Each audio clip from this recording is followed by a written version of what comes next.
يا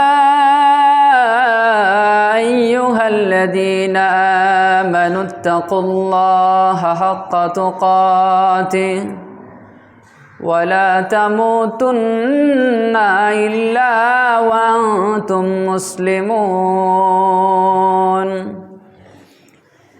يا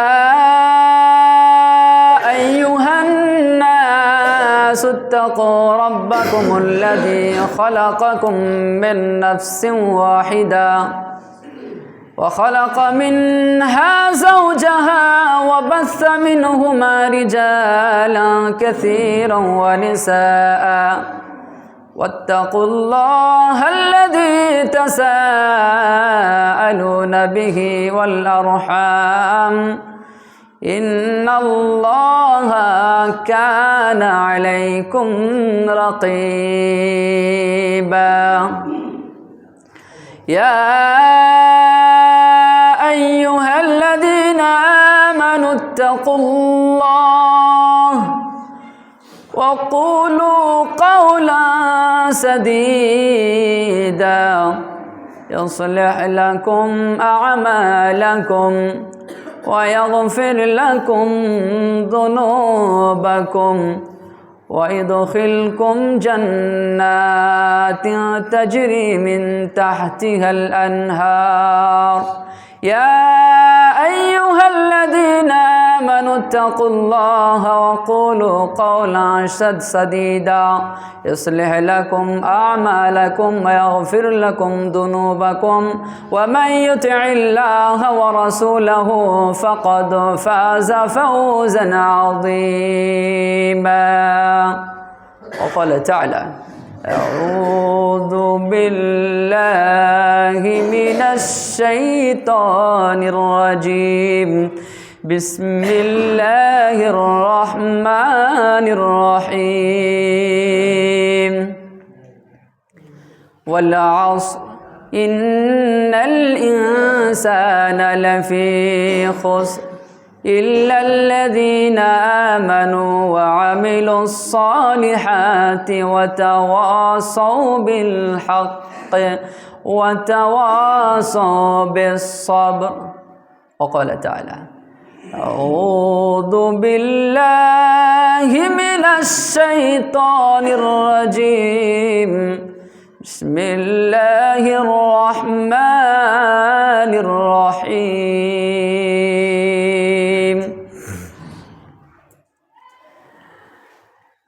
إن الله وملائكته يصلون على النبي يا أيها الذين آمنوا صلوا عليه وسلموا تسليما اللهم صل على محمد وعلى آل محمد كما صليت على إبراهيم وعلى آل إبراهيم إنك حميد مجيد اللهم بارك على محمد وعلى آل محمد كما باركت على إبراهيم وعلى آل إبراهيم إنك حميد مجيد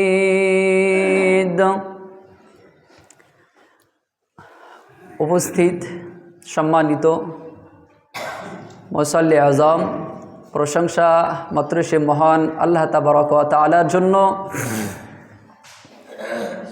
যে মহান মনিব আজকে আমাদেরকে মসজিদে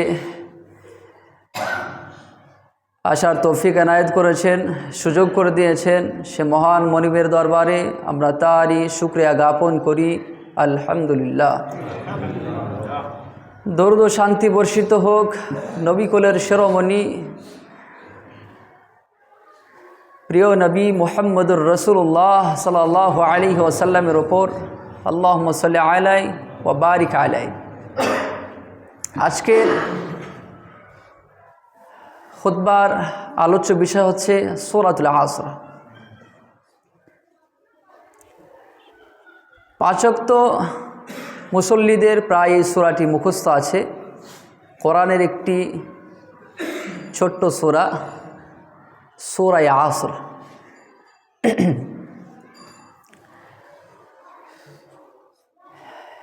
খুতবার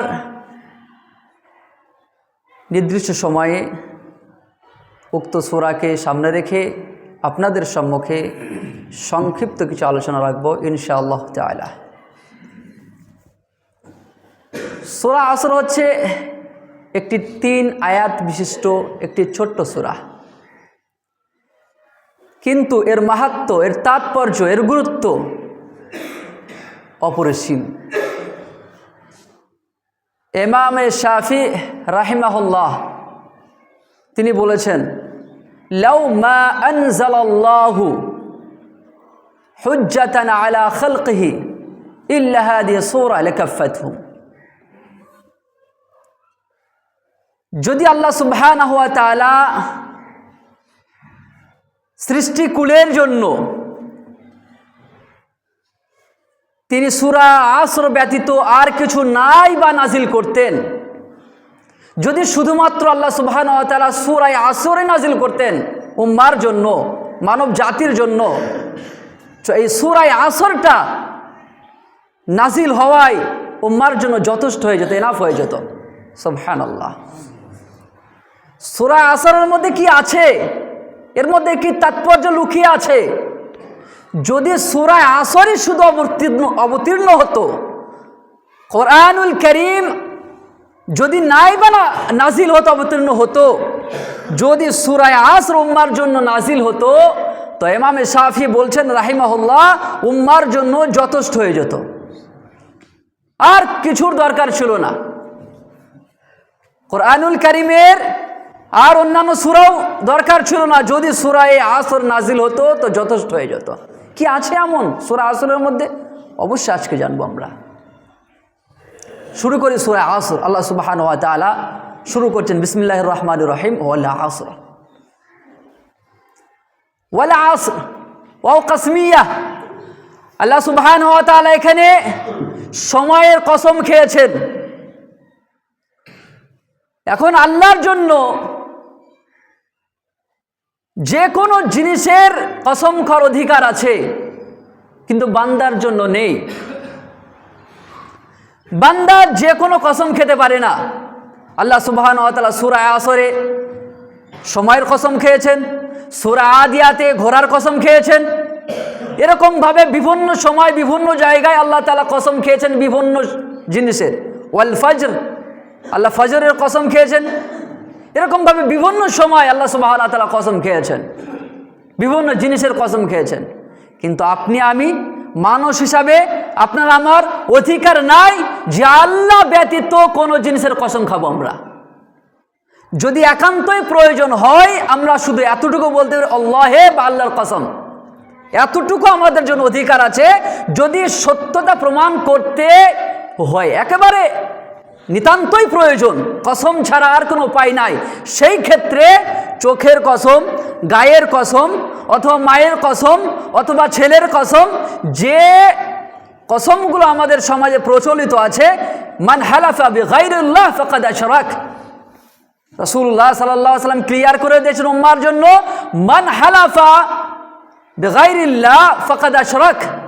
যদি কোনো ব্যক্তি আল্লাহ ছাড়া অন্য কোনো জিনিসের কসম খেয়ে নেয়, সে ব্যক্তি শিরক করলো। নিতান্তই প্রয়োজন যদি হয় তাহলে আমরা বলবো আল্লাহর কসম এই কাজটা আমি করিনি বা এই কাজটা আমি করেছিলাম। কিন্তু মায়ের কসম, নিজের চোখের কসম, মাথার কসম, ছেলের মাথায় রেখে কসম, এগুলো টোটালি শিরকি কালচার যা আমাদের সমাজে ঢুকে আছে। অবশ্যই এগুলো আমাদেরকে পরিহার করা উচিত। তো আসি আল্লাহ সুবহানাহু ওয়া তাআলার অধিকার আছে, তিনি যে কোনো জিনিসের কসম খেতে পারেন। অত্র সূরায় সময়ের কসম খেয়েছেন। কেন সময়ের কসম খেলেন? মানব জীবনে সময় হচ্ছে একটা গুরুত্বপূর্ণ অধ্যায়। মানে সময়ের যে কতটা মূল্য আছে বা মানুষ যেন সময়কে মূল্যায়ন করে, আল্লাহ সুবহানাহু ওয়া তাআলা এর জন্য সূরা আসরের মধ্যে সময়ের কসম খেয়েছেন। লা ইয়ান্তাজির ওয়াক্তু লিআহাদিন, সময় নিজ গতিতে বেয়ে চলে যাচ্ছে, কারোর জন্য সে থেমে নাই এবং থেমে থাকবেও না। লা ইয়ান্তাজির ওয়াক্তু লিআহাদিন, সময় কারোর জন্য অপেক্ষা করে না। আপনার আমার জন্য সময় কোনোদিন অপেক্ষা করবে না, সময় তার গতিবেগে বেয়ে চলে যাচ্ছে। এজন্য প্রিয় ভাইয়ার আমার, সময়কে মূল্যায়ন করতে শিখতে হবে। সময় মানে আপনার একটা সেকেন্ডের গুরুত্ব আছে, একটা মিনিটের গুরুত্ব আছে, একটা ঘন্টার গুরুত্ব আছে, প্রত্যেকটা মুহূর্তের আপনার একটা গুরুত্ব আছে, আপনার লাইফের আরেকটা গুরুত্ব আছে। জীবন চলে যাবে, মৃত্যুর পর হাই হাই করবেন, আফসোস করবেন। সময়টাকে তখন যেন মূল্যায়ন করলে ভালো হতো, এইরকম চিন্তা ভাবনা তখন আসবে, আপনি তখন সময়ের গুরুত্ব বুঝতে পারবেন। এই জন্য আল্লাহ সুবহানাহু ওয়া তাআলা অত্র আয়াতে সূরা আসরের মধ্যে সময়ের কসম খেয়ে বুঝিয়েছেন, মানুষ সময়কে মূল্যায়ন করো। এই জন্য আমাদের উচিত সময়কে মূল্যায়ন করা, সময়ের হক আদায় করা। সময় চলে যাচ্ছে, শৈশবকাল পাড়ি দিয়েছি, তারপরে আমরা কৈশোরে আসলাম, যৌবনে পদার্পণ করলাম, আস্তে আস্তে যৌবনকাল থেকে বার্ধক্যকালে উপনীত হলাম, বার্ধক্যকাল থেকে আমাদের কাছে মৃত্যু চলে আসলো। একের পর এক সময় আপনার আমার জন্য স্থানান্তরিত হতেই আছে, একটার পর একটা আমরা সময়ের একটা দরজা, একটা স্তর আমরা স্থানান্তরিত হতেই আছি, টপকাতে আছি, পদার্পণ করতেই আছি। সময়কে, যে সময়টা আমরা যখন অবস্থান করব, আমাদের উচিত হবে যৌবনের সময় যৌবনকালকে গুরুত্ব দেওয়া, আমাদের উচিত হবে কৈশোরকালে আমাদেরকে এই সময়টাকে গুরুত্ব দেওয়া। যে সময়টা আমাদের জন্য রয়েছে, ওই সময়কে মূল্যায়ন করা আমাদের জন্য হবে বুদ্ধিমানের কাজ। তাহলে অত্র আয়াত থেকে এতটুকুই বুঝতে পারলাম যে সময়ের গুরুত্ব আছে, সময়ের গুরুত্ব আমাদেরকে দিতে হবে। এরপরে আসি আল্লাহ সুবহানাহু ওয়া তাআলা সময়ের কসমকে কি বলেছেন। যখন কোনো বিষয়ে আমরা সত্যতা প্রমাণ করতে যাই, যদি খুব ইম্পর্টেন্ট হয়, খুব গুরুত্বপূর্ণ হয়, তখন মারা কি করে, তার কোলের ছেলেটাকে নিয়ে আসে আর বলে, এই ছেলের মাথায় হাত দিয়ে বললাম এই কাজটা আমি করিনি, বা এই কাজটা এরকম হয়েছে। তার মানে যে কাজটা যত গুরুত্বপূর্ণ হয়, কসমটা তার তত দামি জিনিসের হয়। যখন একান্তই প্রয়োজন হয়, সত্যতা প্রমাণই করতে হবে, মা তখন ছেলেকে সব থেকে বেশি ভালোবাসে, তাই ছোট্ট বাচ্চার ছেলের মাথায় হাত রেখে কসম করে, যদিও এটা শিরক। তো আল্লাহ সুবহানাহু ওয়া তাআলা কি এমন বলবেন, এবার কথাটা কি এমন যে সময়ের মতো গুরুত্বপূর্ণ জিনিসের কসম খেলেন আল্লাহ সুবহানাহু ওয়া তাআলা। আল্লাহ সুবহানাহু ওয়া তাআলা এবার যে বাক্যটা বলছেন, আল্লাহ বলছেন ইন্নাল ইনসানা লাফি খুসর। আল্লাহ এত গুরুত্বপূর্ণ একটা বিষয়ের কসম খেয়ে এবার বলছেন যে নিশ্চয় মানুষ ক্ষতির মধ্যে নিমজ্জিত, নিশ্চয় মানুষ ক্ষতির মধ্যে রয়েছে, নিশ্চয় মানুষ ক্ষতিগ্রস্তের অন্তর্ভুক্ত। আল্লাহ সুবহানাহু ওয়া তাআলা এখানে পৃথিবীর সমস্ত মানুষকে ক্ষতির মধ্যে নিমজ্জিত বললেন। এরপর আল্লাহ সুবহানাহু ওয়া তাআলা পরের আয়াতে কিছু গুণাবলী বলেছেন, কিছু ডেফিনেশন দিয়েছেন, যেগুলোর দ্বারা ক্ষতির মধ্য থেকে আল্লাহ সুবহানাহু ওয়া তাআলা 4 শ্রেণীর মানুষকে সেখান থেকে বাহির করে নিয়ে এসেছেন। প্রথমে আল্লাহ সুবহানাহু ওয়া তাআলা বলেছেন প্রত্যেক মানুষই ক্ষতির মধ্যে নিমজ্জিত। এরপর আল্লাহ সুবহানাহু ওয়া তাআলা 4টি ডেফিনেট দিয়েছেন ওই সূরার মধ্যে, যে সম্পর্কে আল্লাহ সুবহানাহু ওয়া তাআলা এবার বলছেন ইল্লাল্লাযীনা আমানু। প্রথম যারা ঈমান এনেছে, যারা আল্লাহকে এক বলে বিশ্বাস করে নিয়েছে। ঈমান 3 সমষ্টির নাম, আল্লাহকে বিশ্বাস করা, কলব থেকে অন্তরে বিশ্বাস করা, মুখে সেটা স্বীকৃতি দেওয়া এবং আমলে পরিণত করা। আজকের ঈমান আমরা অধিকাংশ জানি যে মুসলমান ঘরে জন্ম নিয়েছি, তাই আমরা ঈমানদার, তাই আমরা মুসলমান। কিন্তু মনে রাখবেন, একটা মানুষ যদি শুধুমাত্রই আল্লাহ এবং তার রাসূলের প্রতি ঈমান এনেছে, বিশ্বাস করেছে, কিন্তু আমলে পরিণত করছে না, তার ঈমানটা কমপ্লিট নয়, আনকমপ্লিট হয়ে আছে, তার ঈমানটা কার্যকরী নয়। এজন্য ঈমান 3 সমষ্টির নাম। এক তো হচ্ছে আপনি মুখে স্বীকার করলেন, অন্তরে বিশ্বাস করলেন, আমলে পরিণত করতে হবে। যতটুকু জানেন, যেটুকু জানেন আপনি তার প্রতি আমল করবেন, এটাই হচ্ছে ইমানের দাবি। যদি না করতে পারেন, ইমান কমপ্লিট নয়, পরিপূর্ণ নয়। ওয়ামিলুস সালিহাত, এগুলো এক একটা ধরলে লম্বা আলোচনা আছে, ইমান সম্পর্কে বিরাট আলোচনা আছে। সংক্ষিপ্ত করে বলছি, মুখতাসার বলছি। ইল্লাল্লাযিনা আমানু, যারা ইমান এনেছে, ইমান 3 সমষ্টির নাম বললাম। এরপরে ওয়ামিলুস সালিহাত, যারা ভালো কাজ করে বা ভালো কাজ করেছে, যারা কল্যাণমূলক কাজ করে। ওয়ামিলুস সালিহাত, আল্লাহ সুবহানাহু ওয়া তাআলা প্রায় জায়গায় বলেছেন ইল্লাল্লাযিনা, আল্লাহ বলেছেন ইন্নাল্লাযিনা আমানু ওয়ামিলুস সালিহাত লাহুম জান্নাতুন নাঈম। আল্লাহ সুবহানাহু ওয়া তাআলা বিভিন্ন জায়গায় বিভিন্ন হয় বলেছেন, যারা ঈমান এনেছে, যারা নেক আমল করেছে, তাদের জন্য নিয়ামতপূর্ণ জান্নাত রয়েছে। এরকম আল্লাহ সুবহানাহু ওয়া তাআলা এদের জন্য বলেছেন। ঈমান আনার পরে তার প্রধান যে কাজ, সেটা হচ্ছে আমালুস সালিহান বা আমালান সালিহা, ভালো কাজ। কোরআনুল কারীমের মধ্যে আমালান সালিহা প্রচুর জায়গায় এসেছে এবং আল্লাহ সুবহানাহু ওয়া তাআলা সূরা মুলকের মধ্যে কথাই ঘোষণা করেছেন যে আল্লাহ সুবহানাহু ওয়া তাআলা বলেছেন মানুষকে তাবারাকাল্লাযী বিয়াদিহিল মুলক ওয়া হুয়া আলা কুল্লি শাইইন কাদির আল্লাযী খালাকাল মাউতা ওয়াল হায়াতা লিয়াবলুয়াকুম আইয়ুকুম আহসানু আমালা। আল্লাহ জীবন মৃত্যুকে এজন্যই সৃষ্টি করেছেন।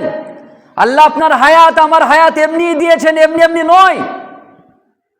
আল্লাহ মৃত্যু এই জন্যই দিয়েছেন, মৃত্যুর আগে মানুষ কে কতটা আইয়ুকুম আহসানু আমালা, কে কতটা ভালো কাজ করেছে।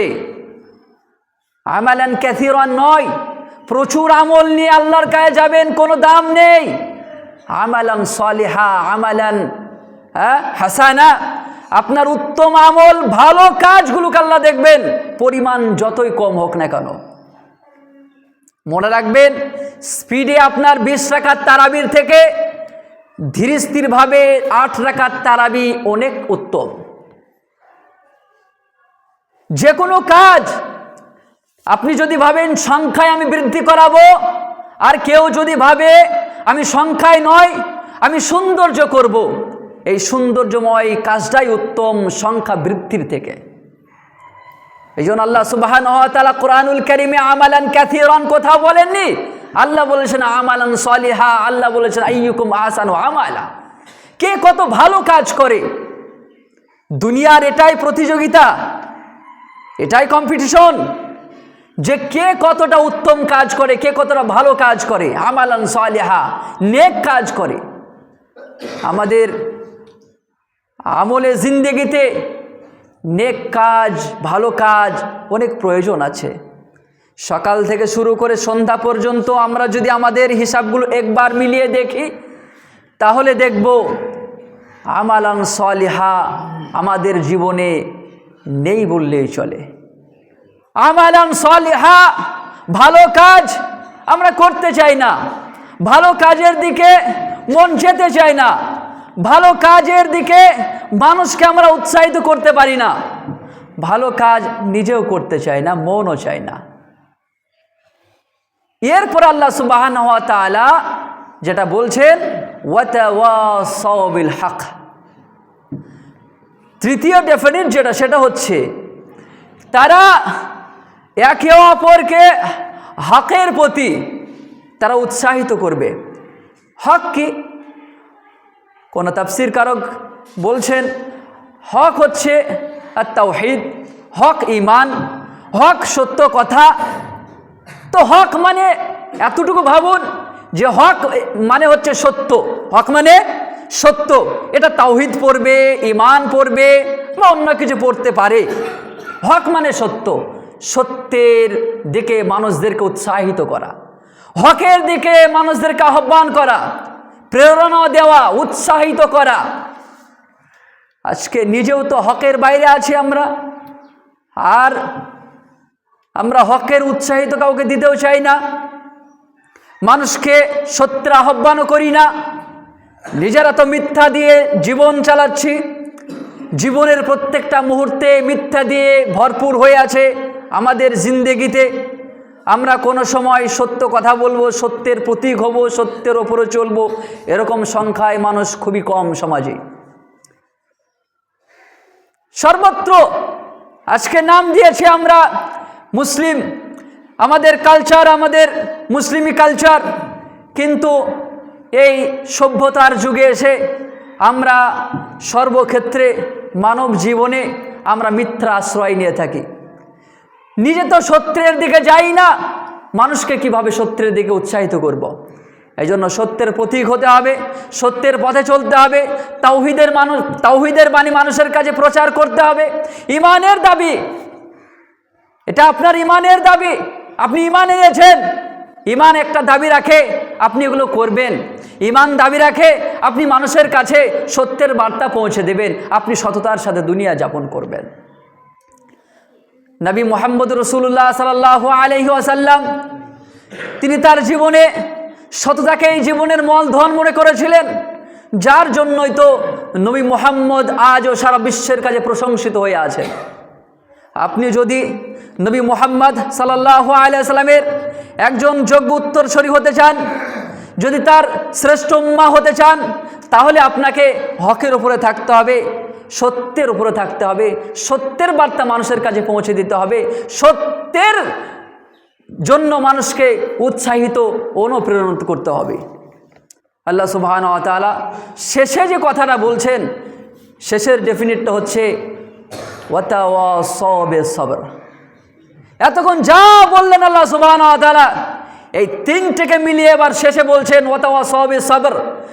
তারা একে অপরকে সবর, ধৈর্যের কথা বলবে, ধৈর্য ধারণের জন্য উৎসাহিত করবে। তার মানে ঈমান আপনার যতক্ষণ পর্যন্ত থাকবে, এরপরে ভালো কাজ যতক্ষণ পর্যন্ত থাকবে, আপনার মধ্যে সততা যতক্ষণ পর্যন্ত থাকবে, এইগুলোর মূলেই কিন্তু সবর। যদি আপনার মধ্যে সবর থাকে তবেই আপনি ভালো কাজ করতে পারবেন, যদি আপনার মধ্যে সবর থাকে তবেই আপনি ঈমানের মধ্যে থাকতে পারবেন, যদি আপনার মধ্যে সবর থাকে তবেই আপনি হকের উপরে থাকতে পারবেন। সবর নেই, আপনার মধ্যে কিছুই নেই। সবর কি? ইমাম শেখুল ইসলাম ইবনুল কাইয়্যিম রাহিমাহুল্লাহ তিনি বলেছেন, আস-সাবরু আলা সালাসাতি আনওয়াইন, তিনটি জিনিসের নাম বা তিনটি জিনিসের উপরে দাঁড়িয়ে আছে সবর। আমরা জানি সবর মানে ধৈর্য ধারণ করা, আমরা জানি বিপদ আপদে ওই কেউ মরলে বা কিছু হলে ধৈর্য ধারণ করতে হয়, বাস এতটুকুই আমরা জানি সবর। কিন্তু সবর হচ্ছে তিন জিনিসের নাম। প্রথম হচ্ছে কোনো পাপ থেকে নিজেকে বিরত রাখা, এটা প্রথম নাম্বার সবরের ধাপ। তার মানে আপনার মন চাইছে যে পাপটা করেই ফেলি, অন্যায়টা করেই ফেলি, একজনের সাথে আমি এই অন্যায়টা করেই ফেলি, বা আপনার মন চাইছে রাতের অন্ধকারে কোনো একটা মহিলার কাছে যেতে খুব মন চাচ্ছে, মন তো বাধা মানে না, যেতে চাই, আপনি করেই ফেললেন, আপনি ধৈর্যের বাইরে চলে গেলেন, ধৈর্য ধারণ করতে পারলেন না। ওই সময় আপনাকে বড় ধৈর্য ধারণ করতে হবে, আপনাকে মনকে বলতে হবে, মনের সাথে জিহাদ করতে হবে, যেটা অন্যায় কাজ থেকে আপনাকে বিরত থেকে বুঝিয়ে দিতে হবে আমি সবরের মধ্যে আছি, আমি ধৈর্য ধারণ করে আছি। শুধুমাত্র যদি আপনি ভাবেন যে বিপদ আপদের সময় আমি নিজেকে নিয়ন্ত্রণে রাখলাম, আমি সবুর করলাম, বিষয়টা এমন নয়। পাপের সময় যখন মন চায় যে এই পাপটা করি, এই অন্যায়টা করি, ওই সময় নিজের নফসের বিরুদ্ধে জিহাদ করে আপনাকে বোঝাতে হবে যে আমি আমার নফসকে বুঝিয়ে দিয়েছি আমি সবরের অন্তর্ভুক্ত। এই সবর ধারণ করতে পারি আমরা কেউ? যদি আমরা এটা কেউ পারি, তাহলে আমরা সূরা আসরের অন্তর্ভুক্তর যে ক্ষতিগ্রস্তের মধ্য থেকে যাদেরকে আল্লাহ তাআলা বাহির করে নিয়ে এসেছেন তাদের অন্তর্ভুক্ত।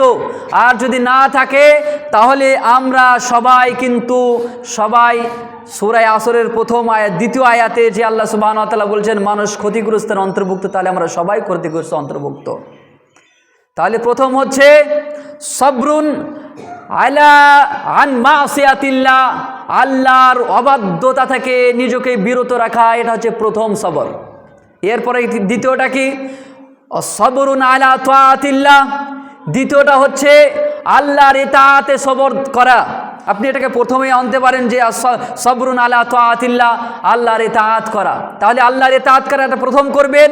আর দ্বিতীয় হচ্ছে পাপ থেকে নিজেকে বিরত থাকা, সবরুন আলা মুসিবাতিন, এবং বিপদ আপদ থেকে আপনাকে বিরত থাকা বা বিপদ আপদ থেকে নিজেকে নিয়ন্ত্রণ রাখা, কান্নাকাটি না করা বা যে কোনো বিষয়ে আপনাকে ধৈর্য ধারণ করাই হচ্ছে সবরের নাম।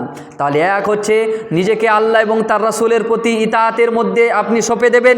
দ্বিতীয়ত হচ্ছে আপনি পাপ থেকে বেঁচে থাকবেন। তৃতীয়ত হচ্ছে বালা মুসিবত যখন আসবে তখন নিজেকে নিয়ন্ত্রণ রাখবেন। আর সবরু ইনদা সাদমাতিল উলা, সবর হচ্ছে প্রথম স্তরে।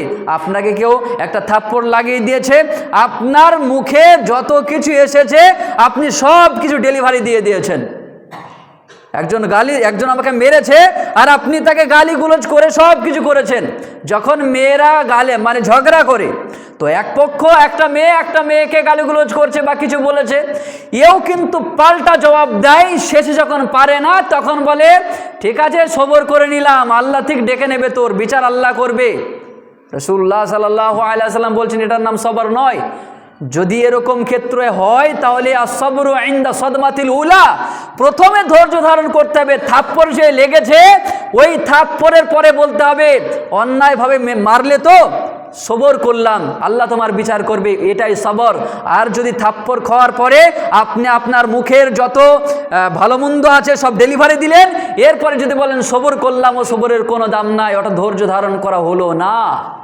ধৈর্য ধারণ করার নীতি হলো আপনাকে কেউ কিছু বলে দিয়েছে, ওই সময় চুপ থেকে আপনাকে সবর করতে হবে, কিছু বলা যাবে না। যদি বলে দেন তাহলে সবর করা হলো না। সবর হচ্ছে প্রথম স্তরে, বিপদের প্রথম স্তরে যেটা হয় সেটাই সবর। ছেলে মারা গেছে, বিরাট কান্নাকাটি করলেন, তারপরে আর কান্না আসছেই না, চোখের জল শুকিয়ে গেছে, এখন সবর করছেন, এ সবর হবে না। সবর প্রথম ধাপে, প্রথম স্তরে।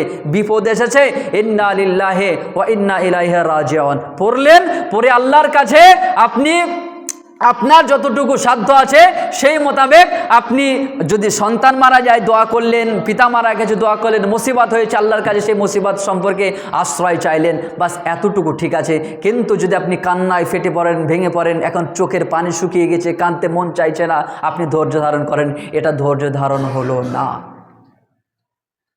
জি ভাই, এজন্য আমাদেরকে সবাইকে চেষ্টা করতে হবে যে ধৈর্যের যে তিনটি নীতিমালা আছে সেই নীতিমালার উপরে থাকতে হবে। একটা হচ্ছে আল্লাহর ইতাআত, দ্বিতীয়ত হচ্ছে পাপ থেকে নিজেকে উন্মুক্ত বাহির করে রাখা, বিরত রাখা, আর তৃতীয় নাম্বার হচ্ছে বিপদ আপদের সময় প্রথম ধাপেই আল্লাহ এবং আল্লাহর উপরে ধৈর্য ধারণ করে নিজেকে নিয়ন্ত্রণ রাখা, কন্ট্রোল করে রাখা। এখন আমরা এই তিনটির মধ্যে একটার মধ্যেও আমরা কেউ নাই। সবরের তিনটি স্তরের মধ্যে একটার মধ্যেও নাই। না তো আল্লাহর ইতাআত করি, না তো পাপ থেকে বেঁচে থাকি, ধৈর্য ধারণ করি, না তো আমরা বিপদের সময় সবর করি। কোনোটাই করি না, কিন্তু সব কটাই শেষ ধাপে গিয়ে করি, সব কটাই শেষ ধাপে গিয়ে করি। প্রিয় ভাইয়েরা আমার, এজন্য আমাদেরকে চেষ্টা করতে হবে যে সাবর নামক এই হাতিয়ার আমাদের জীবনে নিয়ে আসা একান্তই দায়িত্ব, এটা ঈমানের দাবি আপনার। আল্লাহ সুবহানাহু ওয়া তাআলা সূরা বাকারার মধ্যে ওটাই বলেছেন, ইয়া আইয়ুহাল্লাযিনা আমানুস্তাঈনু বিস-সাবর, হে মানুষেরা, হে ইমানদারেরা, তোমরা যখন চাইবে আমার কাছে তখন তোমরা সবরের মাধ্যমে চাও। তাড়াহুড়ো করে কিছু চাই আল্লাহ আমাকে দিতে হবে এমন নয়, আল্লাহর কাছে আজকে চাও, আল্লাহ ঠিক দেবেন। ধৈর্য ধারণ করতে হবে, সবরের মাধ্যমে চাইতে হবে, ওয়াস-সালাহ এবং নামাজের মাধ্যমে। নামাজ এবং সবর অত্যন্ত গুরুত্বপূর্ণ দুটি ইবাদত একটা মুমিনের জীবনে।